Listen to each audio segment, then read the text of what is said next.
Welcome to The Line. This year's legislative session is focused on education. And this week, the Senate approved a plan to create a new early childhood education and care department, something the governor supports. But she also took the rare step appealing in person for more money to pay for programs through a scaled-back slice of the Land Grant Permanent Fund. We're going to talk about that and some other education things. I'm joined at the table by Daniel Foley, former state representative and minority whip. Diane Snyder's here. She's a former two-term senator. Carolyn Carlson's with us, a reporter for the Weekly Alibi. And Eric Griego joins us, also a former senator in the New Mexico Roundhouse. Eric, I'm going to stick with you on this one. Two senators opposed the early childhood bill. Interestingly, Republican Pat Woods and Democrat Mimi Stewart. Did that surprise you that those folks were opposed to this? Like, what's the backstory there? I can't well, get you my head know, around it. when you combine the functions for early childhood, some of them are in public, are take care in public school, take place in public school. Some of it's a private-based system. That's been one of the tensions with this whole conversation around how do we fund early childhood. Is like, who's going to administer it? Is it going to affect private providers? Are we going to force people to be in these public places? So some of it, there's an underlying fear that if given some of the challenges with our K-12 system, to sort of glom on a piece of the early childhood system is that a sort of a money grab, but I will say it sort of called the bluff. I really appreciate Senator Padilla who had sponsored the constitutional amendment to put 1% more money in there. That's right. He kind of called their bluff because the straw man has been, oh, you want all this money, but you have no plan for it. I'm like, okay, let's do it. Washington, a lot of other states, let's create a department that's really going to staff up, have a cabinet level person take this issue seriously so that we can be ready for this infusion of money. And then folks said, yeah, it's a great idea, except we still don't want to give you the money. You know, the numbers that I've seen are, between $400 million and, if you believe some folks, $1 billion in underfunding for the 140,000 kids 0 to 5 in the state who frankly don't have the access, don't have the quality that we should be providing. So we have a department now. Problem is, are we going to get some money in there so they can actually sort of change the course? That's right. Diane, pick up on that if you would. This idea of a new department, for a lot of folks who advocate for smaller government, this is a nightmare. It just is a a whole nightmare. thing. But is it appropriate in this situation? I think there's a lot of support for this bill, particularly as amended. One of the things that Senator didn't speak of is they amended it in Senate Public Affairs to cut the money in half. So I'm not sure exactly whether there's going to be enough money. And then the second thing is the original bill covered children from birth to 5 years old.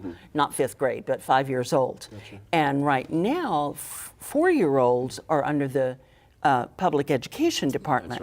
And I know that Senator Stewart, this was one of her things, is she wanted it to stay in and just go birth through 3 years old. She was pretty strong on that. She was very strong on that. And I didn't talk to her, but I suspect that may have been the reason for her vote against the bill, is because that amendment passed in Senate Education. So she may have, and she voted against it there. So she may have said, I can't vote for this as long as this is in there. So, and I'm just speculating at this point. So, but I think there is some concern about one more cabinet position. Are we going to do and fund it? Because you have a cabinet secretary and you have deputies and you have this, that, and the other, and this, that, and the other.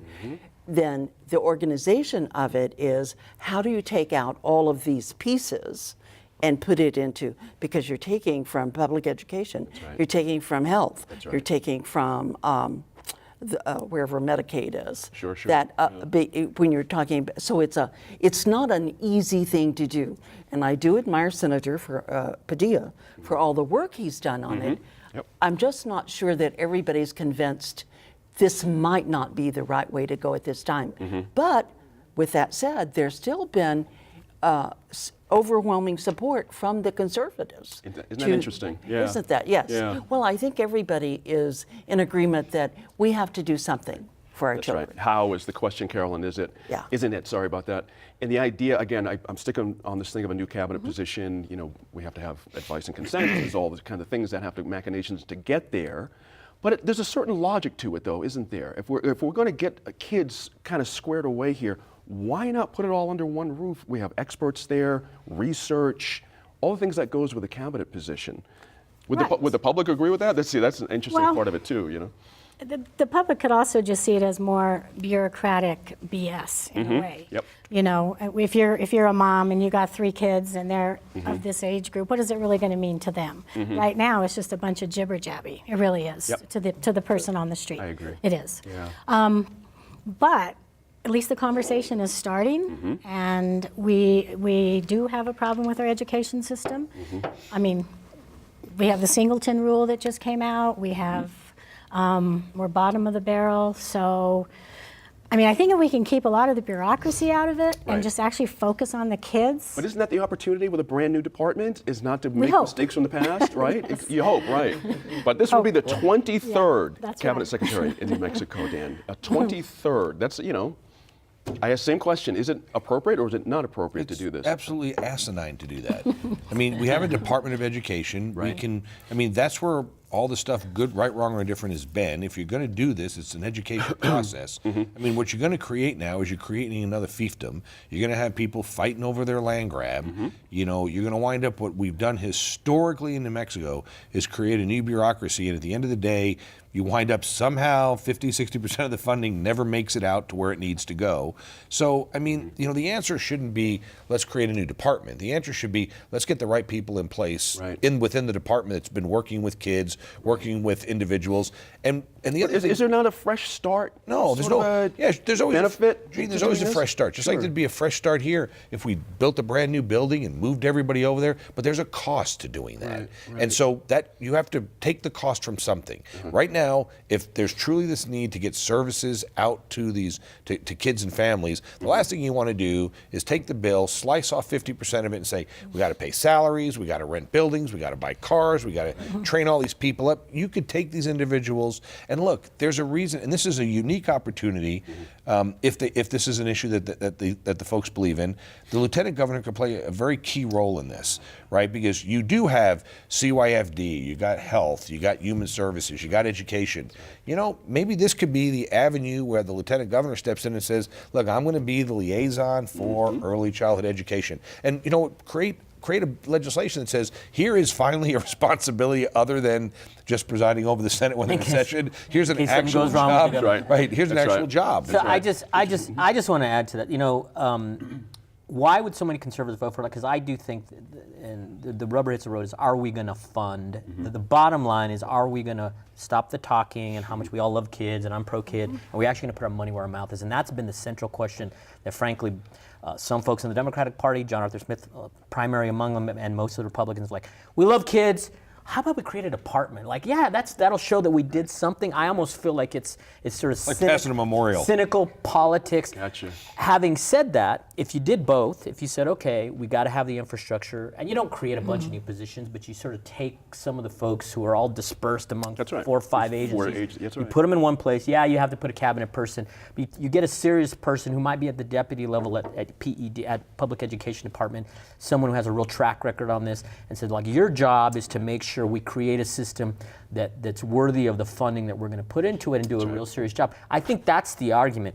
I am a little bit disappointed that I do think there's a level of cynical politics here, like with you know, with some conservative folks. Like, So Let me- hold on. let me- Let me just say one thing. Let me just say one thing about. You gotta do it in when like he 20 talks- seconds, Okay, when he okay. talks about the conservatives, I do think one thing I disagree with Eric on is I do think if you think about it, a lot of conservative Republicans are from rural districts. Sure. And child care is a huge issue in rural New Mexico. Right. Figuring out a way to get working folks child care at a reasonable cost is an unbelievable opportunity for that. I think more Republicans may be in favor of listening to what Eric's talking about than he thinks. That's a good point, Dan. We got to get in as we're talking about this. The idea the 1% didn't work out. Now we're down to 0.5%. We had our governor on Wednesday testifying in front of committee to actually make this happen. A compromise that you feel is going to work for this? I mean, we're still talking a pretty good amount of money. And then also I want to throw in the pushback that folks are saying, look, instead of front-loading all the money, let's let it play out long-term. It'll work out better for the kids and work out better for the permanent fund. What's your sense of both of those things? One thing, it's a step in the right direction to reduce it in half. Right. However, she put in a couple things that if the money's ever dropped down to, the permanent fund ever dropped down to less than $12 billion, $12.5 billion or something like that, then new brakes would be put in place. The only thing it doesn't have, though, is it doesn't have a sunset. Are we planning on doing this forever?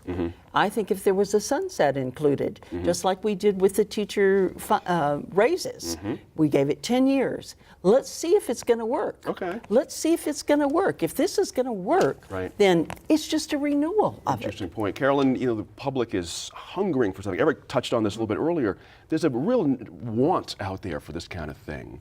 And the governor's really making a good push here. She's really not giving up on it. But Right. in the long play, if it doesn't happen this session, do you anticipate this is just the warm up to something that's just going to keep coming every session? Well, yeah, it's just the warm up because Right. I mean this is a It's huge. been warming up for 10 years. Right, there you go. Yeah. I'm sorry. That's right. That's a good Yeah, point. I mean, and again, you got to bring it back to what does this really mean to the person On the on the street. street? Right now, it's just a bunch of theory, and what is it going to really equal? What's it going to come down? So we came up with this idea at Voices 10 years ago, and the reason why we did it is we didn't want to raise taxes. Right. We had this massive permanent fund. If you can do it in 10 seconds, sorry about Anyway, so again, if Republicans and conservatives and people really care about this, fund the 140,000 kids, most of whom right now are not getting anything if we're serious. And if you're not going to do it, then own the fact that we're 50th in child outcomes. Just say, look, I'm good with that. Right. I don't want to spend any more money, no more taxes. We're good being 50th in child well-being. Can't have both, though. You can't have both. Yep, that's all the time we have on that topic. But when we come back to the line, we'll look at conflicting statistics about the use of solitary confinement in New Mexico prisons.